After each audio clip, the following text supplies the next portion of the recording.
So good morning, everyone. Second time. 6 years ago, the Deepwater Horizon oil rig exploded in the Gulf of Mexico. It was the worst environmental disaster in U.S. history because the well it was drilling started leaking oil to the Gulf. It was also the largest accidental oil spill ever, affecting lives of millions. The recovery efforts involved 50,000 responders, came from 19 different countries. They employed thousands of vessels, airplanes, satellites, robots, but resources were not enough. Something else was needed. Because of the unprecedented complexity of the problem, something that was needed was ingenuity. Creative ideas for solving the problems, the leak, cleaning and blocking the leak, and to solve it fast. And so BP, the rig owner, decided to crowdsource ideas. And they received over 120,000 submissions coming from citizens, enthusiasts, and scientists alike. Now imagine this pile. If you were to just stack these papers up, this would be 100 meters tall, like a building 40 stories high. How do you even start sorting through the pile looking for ideas? They established a team of over 100 experts who sat for months sifting through the pile looking for ideas. But could they have done this faster? I'm Iftach Nagar. I'm a PhD candidate here at the Sloan School of Management. And today I'm pleased to share with you a chapter of my dissertation that offers a way to accelerate the review process in open innovation challenges. I had two collaborators on that chapter, Chris Garcia and Patrick DeBoer. And our solution, of course, applies to more than this specific oil spill. Scientists, governments, companies today turn to the crowd in search for creative ideas and novel solutions to problems, using such platforms as Skilled, XPRIZE, Innocentive, and many others. The premise behind going to the crowd may be familiar to many of you. In essence, it's pretty simple. The ability of any group of people, no matter how smart they are, to come up with creative ideas and solutions is eventually capped by the group size. By going to a broad lay crowd, we're likely to get many low-quality ideas or ideas that are not a good fit for our specific needs, but we're also raising the likelihood of finding at least one or a few good solutions. The problem is, if you get many ideas, the histogram doesn't organize itself. Somebody needs to do the work of sifting through murky waters in search for gold nuggets. So how is it done? Expert panels are limited in their ability to deal with volume. They can deal with complex ideas, but they can't scale well. Peer review can scale much better. But remember, we're not talking about academics peers who are at least supposed to have the skills and expertise needed to review ideas. When we talk about a lay crowd, they lack the expertise. And sometimes when you talk about not just ideas for improving the, say, customer experience in a coffee shop that a lot of people can understand, but solving oil spills or climate change or other technical or big problems that involve also social, technical, even political aspects, you need expertise. So the scarcity of expertise affects both of these. So what can we do? In the case of the oil spill, they did a multi-stage review process where they had initial triage and then several review stages where they had more and more scrutiny as they reviewed ideas. And that helps.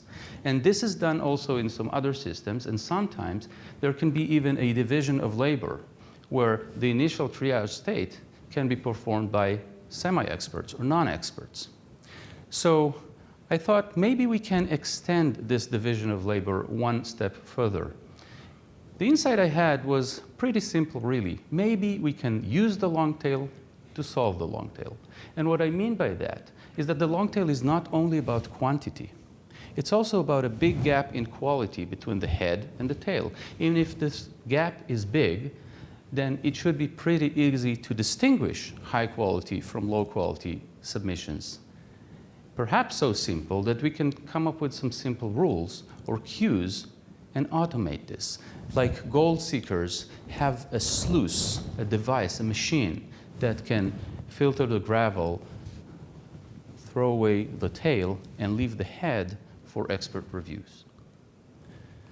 So we worked with the Climate Collab, a citizen science project that was founded here by Tom Malone at the Center for Collective Intelligence, and brings scientists who develop contests around various issues like reducing CO2 emissions from cars, or shifting cultures, or adapting cities to sea level rise. And we have today over 50,000 registered members, and they participate in those contests. They submit hundreds of submissions every year. In 2013 on the left, 2014 on the right, there were 18 contests in each one of those years on those different topics, close to 900 submissions on those two contests, and dozens of expert judges and semi-experts, graduate students who help them sift through those ideas. Now, if you look at the third line, as part of a multi-stage review process in the collab, they selected a shortlist, semi-finalist, roughly 22% of the submissions. So the question I asked was, can we predict the shortlist? Can we build a model to predict that? And we looked at many different cues. Remember, we're not trying to understand. We're not trying to have a computer that will understand what's really written there, but get some cues. So we looked at readability, how complex the text is. We looked at writing style. We looked at cues that will tell us how mature the proposals are, how many references they put there, or how much time was spent, and also at length. And then we also looked at some behavioral cues. What do authors do? How many edits? What does the crowd do in terms of comments, in terms of likes? How much time, some honest signals that can't be fake, like how much time people spend on a page, how many unique page views we get, and so on. And we built a series of logistic regression models where our binary outcome variable was made it to the shortlist or did not make it. And we started with building models on each one of those categories of variables, selecting variables from each one, and then building integrated models. We found some usual suspects. In our setting, our specific setting, length was positively correlated with success. Omission of important information or sections like not including a timeline was less favored by our judges. But rather than focus on the specifics, let's look at model performance. So to do that, we compare the percentage of correctly identified high-quality submissions versus correctly identified low-quality submissions. A perfect diagnostic system would identify both perfectly and would have an area of 1 under the curve. We have an area of 0.8. This is rather high. And what does it mean in practice? Point A is max sensitivity, no specificity. Like not using a model at all, send everything to the expert. But of course, the interesting points are in the middle. Look at point B, for example. Sensitivity is still maxed, but we get some specificity. What this means, point B here is the same. Let's look at workload. We can throw away 15% of the proposals automatically and not risking anything, not risking any good idea. But we can even be less conservative than that. Go to point D. Put 33%, a third of the pile in one bucket. We'll call it the high-quality bucket. In that bucket are 75% of the good ideas.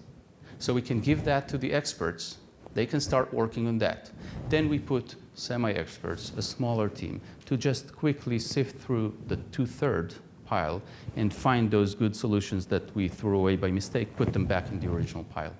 We get a reduction in the total work. More importantly, we reduce the work of the experts. They are the really scarce resource. And we accelerate the entire process. And importantly, the good ideas get reviewed faster. In some cases, like the oil spill, that's important. This was 2013 data. We repeated this in 2014. Basically the same result. The 2013 data even worked well in 2014 set. Remember, it's different contests and different judges. So that gave us some confidence that it can work. But I'm a little bluffing here because all this model building was done in hindsight. What happens in a new setting? To check that, we did a bootstrapping analysis.